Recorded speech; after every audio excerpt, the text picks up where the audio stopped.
Hello friends, તો આપણે આ લેક્ચરની અંદર 8મા ધોરણનું એસાઇનમેન્ટ આવી ગયું છે. એનો એક પ્રશ્ન છે ટુ બી. એના વિશે ભણીશું કે frame question two get the underline words as a answer. મતલબ કે જે રેખાંકિત શબ્દો આપ્યા છે એનો ઉપયોગ કરીને આપણે શું બનાવવાનું છે? પ્રશ્નાર્થ વાક્યો. ઓકે, પ્રશ્નાર્થ વાક્યો બનાવતા પહેલાં આપણે જોઈ લઈએ કે કયા શબ્દોથી પ્રશ્નાર્થ વાક્યો બને છે. તો આપણે જોઈ લઈશું. ઓકે, એમાં પહેલું છે કે વુ. વુ એટલે કોણ? કોણ એટલે કે કર્તાના સ્થાને જે કામ કરે છે એની સ્થાને શું મૂકી દેવાનું? વુ. કર્તાના સ્થાને અંડરલાઇન આપ્યું હોય, કોઈનું નામ આપ્યું છે કે ભાઈ રીના, રીનાની નીચે અંડરલાઇન છે તો શું મૂકીશું? વુ. વોટ એટલે શું? વસ્તુ દર્શક. વસ્તુને હટાવીને પ્રશ્ન બનાવવો હોય તો વોટથી. સમયને હટાવીને વેન એટલે ક્યારે, સમય દર્શક. સમયને હટાવીને પ્રશ્ન બનાવવો હોય તો વેન. વેર એટલે ક્યાં. ક્યાં એટલે કે સ્થળ દર્શક. સ્થળની વાત થઈ છે કે ઇન ધ હોલ, હોલમાં બેઠા છીએ આપણે. ઓકે, ઇન ધ હોલ તે શું થઈ ગયું? કે સ્થળ થઈ ગયું. તો સ્થળને હટાવીને પ્રશ્ન બનાવીશું તો વેર. વિચ એટલે કયું, કઈ.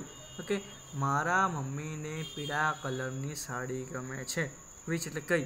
પણ કઈ શેની વાત થઈ છે? સાડી. તો વિચ પછી જેની પણ વાત થતી હોય એને લખવામાં આવશે. હાઉ મેની એટલે કેટલા, કેટલી. મતલબ ગણી શકાય છે તે વસ્તુ માટે. ઓકે, તો હાઉ મેની એટલે કેટલા, કેટલી. એની માટે પણ પાછળ શું કરવામાં આવશે? જે પણ વાત થતી હોય એને લખવામાં આવશે. હવે અહીંયા સ્ટાર્ટ કરીશું આપણે. પહેલું છે Gita wrote a letter in the afternoon. Gita. ગીતાની નીચે અંડરલાઇન છે. જુઓ, ગીતા શું છે? કરતા. હા, ગીતાએ wrote એટલે કે લખ્યો, લેટર એટલે કે પત્ર, ઇન ધ આફ્ટરનૂન બપોરે ગીતાએ પત્ર લખ્યો હતો. તો કર્તાની નીચે અંડરલાઇન હોય તો વુ. હા, યાદ આવી ગયું. પછી તો જેમ હોય એમનું એમ લખી દેવામાં આવશે. કોઈ પણ પ્રકારના ચેન્જીસ કરવામાં આવતા નથી. નાનામાં નાનો ચેન્જીસ કરવામાં નથી આવતો. ખાલી ગીતાની જગ્યાએ શું લખવાનું? વુ, કર્તાની સ્થાને. પછી ક્વેશ્ચન માર્ક. ઓકે, બીજું છે Harsh took his friend to his village last week. Harsh એટલે કે હર્ષ, ટુક એટલે કે લઈ ગયો, હિઝ ફ્રેન્ડ એટલે કે તેના મિત્રને, ટુ હિઝ વિલેજ એટલે કે એના ગામડે. ક્યારે? લાસ્ટ વીક એટલે કે ગયા અઠવાડિયે. ક્યાં આપ્યું છે? Two his village. ગામડે લઈ ગયો. ગામડે. હા, ગામડે લઈ ગયો. ગામડે એટલે શું? કે સ્થળ દર્શક છે. સ્થળ દર્શક હોય તો વેર. હા, હવે અહીંયા કયો કાળ છે? તો જો બે રીતે ખબર પડે. લાસ્ટ વીક એ ભૂતકાળ બતાવે છે, જ્યારે ટેકનું ટુક એ પણ શું છે? ભૂતકાળ છે. તો ભૂતકાળ હોય તો વેર જોડે સહાયક ક્રિયાપદ લાગશે ડીડ. ડીડ પછી કરતા હર્ષ, પછી ડીડ લગાડીએ એટલે ટેક. આ ટૂંકનું શું થઈ જશે? ટેક. His friend. પછી ટુ હિઝ વિલેજ નહીં આવે કેમ કે તેની જગ્યાએ શું મૂક્યું? વેર. પછી લાસ્ટમાં શું થયું? Last week question mark. કે હર્ષ તેના મિત્રોને ગયા અઠવાડિયે ક્યાં લઈ ગયો હતો. ત્રીજું છે Gandhiji was born on 2 October in Porbandar. ગાંધીજીનો જન્મ 2 ઓક્ટોબરમાં પોરબંદરમાં થયો હતો. Okay, 2 October. હા, 2 ઓક્ટોબર એટલે શું દર્શાવ્યું છે?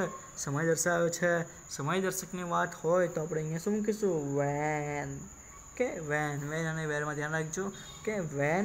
વેન પછી અહીંયા પણ શું છે? જો અહીંયા પહેલાંથી આપણે સહાયક ક્રિયાપદ દીધા છે. શું લીધો છે? વોઝ.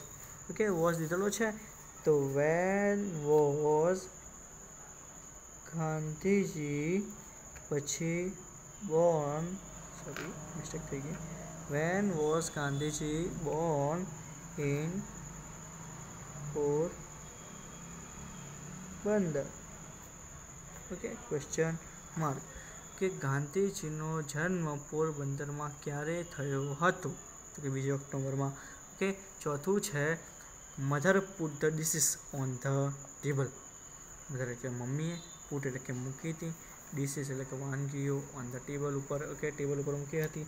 તો અહીંયા ખબર નથી પડતી. પુટ એ ક્રિયાપદનું રૂપ પણ છે, ભૂતકાળનું રૂપ છે, ભૂતકૃદંતનું રૂપ છે.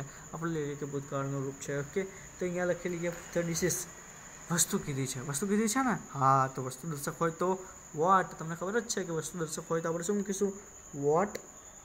ભૂતકાળ હોય તો સહાયક ક્રિયાપદ ડીડ. કરતા કોણ હતી? મમ્મી, તો મધર. તો ડિશિસની આગળની એ શું કીધું? વોટ. પછી બાકીનું જેમ હોય એમનું એમ. અને લાસ્ટમાં ક્વેશ્ચન માર્ક.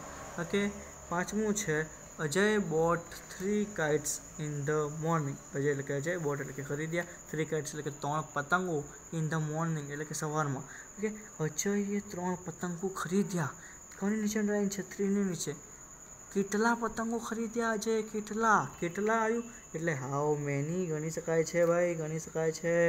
તો હાઉ મેની કેટલા, અને કેટલા કોની વાત થાય છે? કાઇટ્સ. યાદ રાખજો હો, કેટલા પછી કેની વાત થાય છે લખવાનું છે કાઇટ્સ. How many kites. પછી સહાયક ક્રિયાપદ ડીડ, કેમ કે ક્રિયાપદનું અહીંયા કયું રૂપ છે? ભૂતકાળનું રૂપ છે એટલે ડીડ. પછી કર્તા તરીકે અજય. ઓકે, આ બોટ હતું તો એનું શું થઈ જશે? બાય ક્રિયાપદનું મૂળ રૂપ. પછી કાઇટ્સ તો આવી ગયા પહેલેથી, હવે શું બાકી રહ્યું? In the morning. એટલે કે અજય સવારમાં કેટલા પતંગો ખરીદ્યા હતા. છઠ્ઠામાં છે Richard ડ્રીવ a picture yesterday. Richard એટલે કે રિચાર્ડ ડ્રીવ એટલે કે દોર્યું હતું, અ પિક્ચર એટલે કે ચિત્ર, યસ્ટરડે રિચાર્ડે ગઈકાલે ચિત્ર દોર્યું હતું. હવે અહીંયા કયું છે? શું દોર્યું હતું? ચિત્ર. શું? યસ, વોટ આવ્યું હે ને, વસ્તુદર્શક છે. શું કહેશું? વોટ. ડ્રીવ એ ભૂતકાળનું રૂપ છે ડ્રોનું, એટલે ડીડ સહાયક ક્રિયાપદ. રીચા પછી ડ્રીવનું શું થઈ જશે? ડ્રો. પિક્ચર આવશે અને કેમ કે એની જગ્યાએ શું મૂક્યું? વોટ. અને છેલ્લે યસ્ટરડે ક્વેશ્ચન માર્ક. ઓકે, ત્રણ નંબરમાં જોઈએ છીએ આપણે. હા, 1 minute. Soham played cricket last week. Soham એટલે કે સોહમે પ્લેડ એટલે કે રમ્યું, ક્રિકેટ એટલે કે ક્રિકેટ, લાસ્ટ વીક એટલે કે ગયા અઠવાડિયે. સોહમ ક્રિકેટ રમ્યું હતું ગયા અઠવાડિયે. લાસ્ટ વીક એ શું દર્શાવે છે? સમયગાળો દર્શાવે છે. સમયગાળો દર્શાવતી હોય તો વેન. ક્રિયાપદનું ભૂતકાળનું રૂપ એટલે સહાયક ક્રિયાપદ ડીડ. કર્તા તરીકે સોહમ. હવે ડીડ લાગ્યું એટલે ક્રિયાપદનું કયું રૂપ? મૂળ રૂપ. હા, પછી ક્રિકેટ. શું નામ થયું? ક્રિકેટ. પછી ક્વેશ્ચન માર્ક, કેમ કે લાસ્ટ વીકની જગ્યાએ શું મૂક્યું હતું? વેન મૂક્યું હતું. ઓકે, 8મા નંબરમાં છે વેદ રાઇટ્સ અ પોએમ. વેદે કવિતા લખી. કે વેદની નીચે અંડરલાઈન છે, કર્તાની નીચે અંડરલાઈન હોય તો હા વો. પછી કે જેમ હોય એમની એમ મૂકીએ તો આપણને કોઈ ચિંતા છે નહીં. પછી લાસ્ટમાં શું કહેવાનું? Question mark. ઓકે, કોને કવિતા લખી હતી? તો કે વેદે. ઓકે, 9મું છે શીતલ પ્લેડ બેડમિન્ટન. શીતલ એટલે કે શીતલ, પ્લેડ એટલે કે રમતી હતી, બેડમિન્ટન એટલે કે બેડમિન્ટન રમતી હતી શીતલ. તો અહીંયા શું રમી રહી હતી? બેડમિન્ટન. હા, શીતલ રમી રહી હતી, પણ શું? બેડમિન્ટન. શું હોય તો શું કહીશું? વોટ. ભૂતકાળનું ક્રિયાપદ છે તો સહાયક ક્રિયાપદ ડીડ. કરતા કોણ છે? શીતલ છે. અને લાસ્ટમાં ક્વેશ્ચન માર્ક, કે શીતલ શું કરી રહી હતી? અહીંયા વોટ ડીડ પછી ક્રિયાપદનું મૂળ રૂપ આવશે play, question mark. What did Sheetal play, કે શીતલ શું રમી રહી હતી. 10મું છે the children sing a song. Children એટલે કે બાળકો, સિંગ એટલે કે ગાય છે, અ સોંગ એટલે કે ગીત. બાળકો ગીત ગાય છે. કે ચિલ્ડ્રન એટલે કે બાળકો, સિંગ એટલે ગાય છે. શું ગાય છે? તો ગીત. શું આવ્યું? તો અહીંયા શું કહીશું? વોટ. હવે અહીંયા ક્રિયાપદનું કયું રૂપ છે? મૂળ રૂપ છે. હા, મૂળ રૂપ છે તો અહીંયા ધ ચિલ્ડ્રન શું છે? બહુવચન છે. જો બહુવચન હોય તો સહાયક ક્રિયાપદ ડુ. ઓકે, હવે કરતા લખી દો ધ ચિલ્ડ્રન, ને ક્રિયાપદ તો સિંગનું સિંગ જ રહેશે. પછી લાસ્ટમાં ક્વેશ્ચન માર્ક. 11મું છે Smith will sit on the stage. Smith એટલે કે સ્મિથ, વિલ સિટ એટલે કે બેસશે, ઓન ધ સ્ટેજ એટલે કે સ્ટેજ ઉપર. ઓકે, તો ઓન ધ સ્ટેજ ક્યાં બેસશે? કે સ્ટેજ ઉપર બેસશે. સ્ટેજ શું થયું? સ્થળ દર્શાવે છે. તો વેર. અહીંયા સહાયક ક્રિયાપદ આપણને પહેલાથી દીધું છે. શું દીધું છે? વિલ. Where will. પછી કરતા તરીકે સ્મિથ, પછી ક્રિયાપદનું મૂળ રૂપ, અને લાસ્ટમાં question mark. Where will Smith sit. Smith ક્યાં બેસશે? ઓકે, 12મું છે Anita will eat mangoes. Anita એટલે કે અનિતા વિલ એટલે કે ખાશે, મેંગોસ એટલે કે કેરીઓ. અનિતા કેરીઓ ખાશે. અનિતા ખાશે, પણ શું ખાશે? કે કેરી. શું આવ્યું? તો આપણે શું કહીશું? વોટ. સહાયક ક્રિયાપદ શું દીધો છે? હા, વિલ લીધેલો છે. પછી કરતા તરીકે અનિતા, ક્રિયાપદનું મૂળ રૂપ ઇટનું ઇન્ટરજેક્શન, લાસ્ટમાં ક્વેશ્ચન માર્ક, કે અનિતા શું ખાશે. 13મા નંબરમાં છે we go to the library in the afternoon.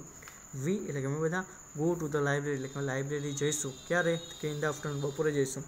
Okay, તો ટુ ધ લાઇબ્રેરી શું દર્શાવે છે? હા, સ્થળ દર્શાવે છે. સ્થળ દર્શાવતો હોય તો વેર. હવે અહીંયા કયું રૂપ છે? જો મૂળ ક્રિયાપદ છે તો મૂળ રૂપ છે. ક્રિયાપદનો કયો કાળ? વર્તમાન કાળ. વર્તમાન કાળ હોય તો અહીંયા બહુવચન છે તો ક્રિયાપદની જોડે સહાયક ક્રિયાપદ લાગશે ડુ. ઓકે, વેર ડુ, પછી કર્તા તરીકે વી, ગોનું ગો, ટુ ધ લાઇબ્રેરી નહીં લાગે, પછી શું લાગશે? In the afternoon. એટલે કે અમે બધા બપોરે ક્યાં જઈ રહ્યા છીએ? ક્યાં જઈશું? Hina and Nita will sing a song. Hina અને નીતા શું કરે છે? ગીત ગાશે. ગીત ગાશે. હિના અને નીચા કરતા છે. હિના અને નીતા તો કર્તાની સ્થાને શું કહીશું? પછી વિલ, પછી જેમ હોય એમનું એમ, અને લાસ્ટમાં ક્વેશ્ચન માર્ક. એટલે આપણે શું થઈ ગયું? પ્રશ્નાર્થ વાક્ય બની ગયું. 15માં છે સાગર બ્રિંગ્સ 10 kites. સાગર એટલે કે સાગર, બ્રિંગ એટલે કે લાવ્યો, 10 kites એટલે કે 10 પતંગો. કેટલા પતંગો લાવ્યો? 10. ઓકે, 10 ની નીચે અંડરલાઈન છે. કેટલા આવ્યા એટલે કે હાઉ મેની. હવે હાઉ મેની કેટલા, પણ કેટલા કોની વાત થાય છે? પતંગોની. તો હાઉ મેની kites બ્રિંગ છે અહીંયા જો ક્રિયાપદનું મૂળ રૂપ છે. તો સાગર એ ત્રીજો પુરુષ એક વચન હોવાથી સહાયક ક્રિયાપદ લાગશે 10. શું લાગશે? 10. હાઉ મેની kites 10 સાગર, અને ક્રિયાપદનું મૂળ રૂપ કે અહીંયા હશે બ્રિંગ્સ હશે, બાય મિસ્ટેક ભૂલ હશે સવાલની અંદર. ઓકે, હવે આપણે જોઈએ 16 નંબર. 16માં છે we will go for a movie on Sunday. We એટલે કે અમે બધા, વિલ ગો એટલે કે જઈશું, ફોર અ મૂવી જેના માટે? પિક્ચર માટે. ઓન અ સન્ડે એટલે કે રવિવારે. ઓન સન્ડે શું દર્શાવે છે? સમયગાળો દર્શાવે છે. તો વેન પછી શું મૂકીશું? વિલ. વિલ આપેલો છે. પછી કર્તા તરીકે વી, વિલ તો આવી ગયો એટલે ગો, પછી four a movie question mark. કે વેન એટલે ક્યારે, વી વિલ એટલે કે આપણે જઈશું, ગો ફોર અ મૂવી આપણે બધા પિક્ચર જોવા માટે ક્યારે જઈશું, હો ને. 17માં છે my uncle goes to the office at 9 AM. 9 AM 9 વાગ્યાનો સમયગાળો દર્શાવે છે. હા, સમય દર્શક. તો અહીંયા શું મૂકીશું? વેન. વેન. હવે અહીંયા જો ગોઝ ક્રિયાપદનું SKS રૂપ એટલે કે હા વર્તમાન કાળ આવી ગયો. વર્તમાન કાળ હોય તો માય અંકલ ત્રીજો પુરુષ એક વચન હોવાથી સહાયક ક્રિયાપદ લાગશે 10. પછી કર્તા તરીકે માય અંકલ, અહીંયા 10 લાગે તો અહીંયા ગોઝનું શું થઈ જશે? Go to the office. કે મારા કાકા ઓફિસે કેટલા વાગે જાય છે? હા. 18માં છે Chetan will write 2 letters. Chetan will write એટલે કે લખશે 2 letters. કેટલા લેટર? 2 પત્રો લખશે. કેટલા? તો કે 2. કે 2 ની નીચે અંડરલાઈન છે, સંખ્યા દર્શક છે. તો અહીંયા શું મૂકીશું? હાઉ મેની સહાયક ક્રિયાપદ will. Okay, sorry. How many એટલે કે કેટલા, પણ અહીંયા શું મૂકીશું? લેટર્સ. શેની વાત થાય છે? પત્રોની. કેટલા પત્રો. ઓકે, મારી ભૂલ થઈ ગઈ, તમે ભૂલ કરતા નહીં આવી, ધ્યાન રાખજો. હાઉ મેની એટલે કે કેટલા, લેટર્સ એટલે કે પત્રો. ઓકે, હાઉ મેની કેટલા પત્રો. પછી અહીંયા સહાયક ક્રિયાપદ શું મૂકીશું? વિલ. વિલ પછી ચેતન, અને પછી રાઇટ કે કેટલા પત્રો ચેતન લખશે. ઓકે, 19માં છે the children set in the hall in the morning. The children એટલે કે બાળકો, સેટ એટલે કે બેઠા હતા, ઇન ધ હોલ એટલે કે હોલની અંદર. ક્યારે? In the morning. ક્યાં બેઠા હતા? હોલમાં. સ્થળ દર્શાવ્યું છે ને. હા, તો શું મૂકીશું? વેર. પછી સહાયક ક્રિયાપદ જે પણ હોય, અહીંયા ભૂતકાળનું રૂપ આપ્યું છે સીટનું સેટ, તો સહાયક ક્રિયાપદ શું મૂકીશું? ડીડ. પછી સૌથી પહેલાંથી સ્ટાર્ટ કરવાનું, કર્તાથી. હા, કર્તાથી જે કામ કરે છે તેનથી. તો ધ ચિલ્ડ્રન અહીંયા ડીડ મૂક્યું તો કે અહીંયા કયું રૂપ? હા, મૂળ રૂપ એટલે સેટ. કે સેટનું શું થઈ ગયું? સેટ. પછી લાસ્ટમાં in the morning question mark. કે where did the children sit in the morning. કે બાળકો ક્યાં બેઠા હતા સવારે. Okay, the child liked the red pencil. બાળકને લાલ પેન્સિલ ગમતી હતી. ઓકે, તો કઈ પેન્સિલ ગમતી હતી? લાલ કલરની. કઈ આવી ને? કઈ. હા, કઈ આવે તો વિચ આવે ને. વિચ એટલે કઈ પણ શું? પેન્સિલ. Which pencil. અહીંયા કયો કાળ છે? ભૂતકાળ છે. તો ભૂતકાળનું સહાયક ક્રિયાપદ ડીડ બધા જોડે ડીડ જ લાગે છે. તો વિચ પેન્સિલ ડીડ પછી કર્તા તરીકે ધ ચાઇલ્ડ લાઇકનું શું થઈ જશે? Like question mark. કે કઈ પેન્સિલ બાળકને ગમતી હતી? ઓકે, આશા રાખું છું કે તમને ખબર પડી હશે, મજા આવી હશે મારી જોડે ભણીને. ઓકે, આ જે નિયમ છે એ નિયમ વધારે પડતા ધ્યાન રાખજો. નિયમ આવડશે તો તમને આ આવડશે, જો નિયમ નહીં આવડે તો નહીં આવડે. Okay, thank you.